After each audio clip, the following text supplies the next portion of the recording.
पर आपका ऋण चुकाऊंगा। इंडिया गठबंधन भी आपका ऋणी है मेरे साथियों। नामांकन 3 बजे के पहले होना है, इसलिए नामांकन करने में यहाँ से अभी अपने भाषण के बाद चला जाऊंगा। माननीय मंत्री और माननीय मुख्यमंत्री जी आप लोगों को संबोधित करेंगे। साथियों, अभी तक के 5वें फेज में दिल्ली का हेलीकॉप्टर इधर नहीं गड़गड़ाया है। जब दिल्ली का हेलीकॉप्टर गड़गड़ाएगा तब आपके दिलो दिमाग को झकझोरने का प्रयास करेगा। वह चाहेगा कि आप भूल जाएं कि पिछले 10 साल भाजपा के कुशासन में यहाँ के लोग कैसे परेशान रहे वो भूल जाएं। कोई काम नहीं हुआ, कोई सूद लेने वाला नहीं रहा।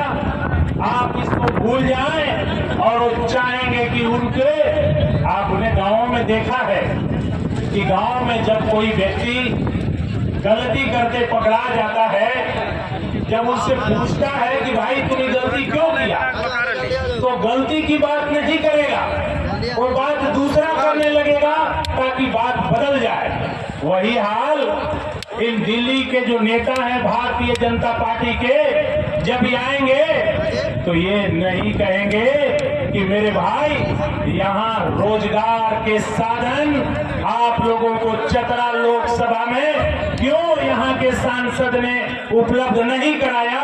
कि भारत की सरकार ने 10 वर्षों में एक रोड़ा भी यहाँ काम क्यों नहीं किया, इस पर कोई बात नहीं करेंगे। ये आपको बात करेंगे कि आपका मंगल सूत्र कोई ले लेगा ताकि आप भूल जाएं कि हमारे भाई बेरोजगार हैं, या भूल जाएं। ये बात नहीं करेंगे कि ये 3/4 बहुमत क्यों चाहते हैं। अभी चुनाव का घोषणा हुआ ही नहीं, और चुनाव के घोषणा होने के पहले इन्होंने कह दिया कि 400 पर आप वोट दो या ना दो, हम 400 पर। इन्होंने कह दिया, आपके अधिकार को चुनौती दे दिया। ये क्यों कहा 400 पर? 3/4 बहुमत क्यों चाहते हैं?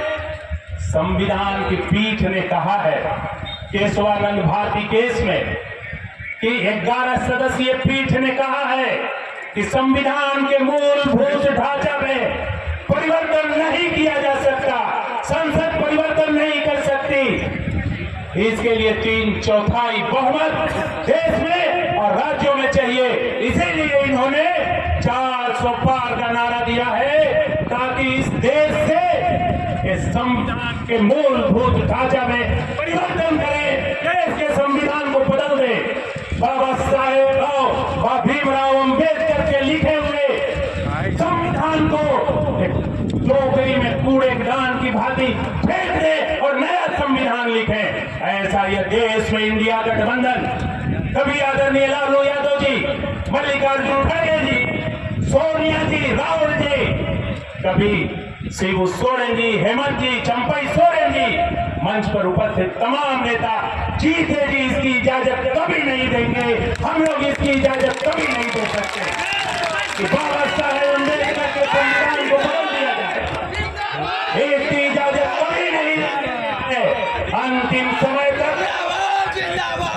समय तक साथियों, हम लोग इंडिया गठबंधन के साथी प्राण की बाजी लगा करके भी बाबा साहेब अम्बेडकर के संविधान की रक्षा करेंगे।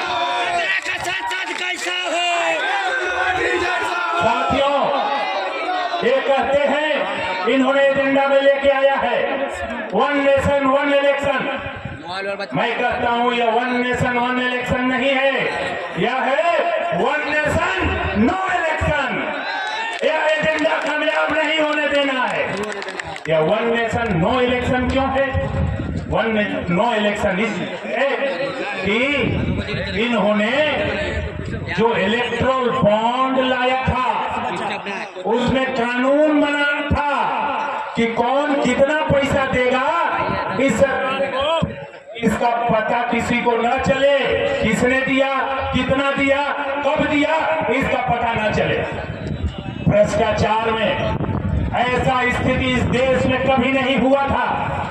इन्होंने 8,250 करोड़ रुपए उन लोगों से लिए, फर्जी दवा कंपनियां जो दवाई बेचती थी, कोरोना में जो रेमडेसिविर लेकर के लोग मर गए, उन दवा कंपनियों से 1,000 करोड़ रुपया लिया और उन दवा कंपनियों को माफ कर दिया कि पैसा दो और जाओ, जो करना है करो।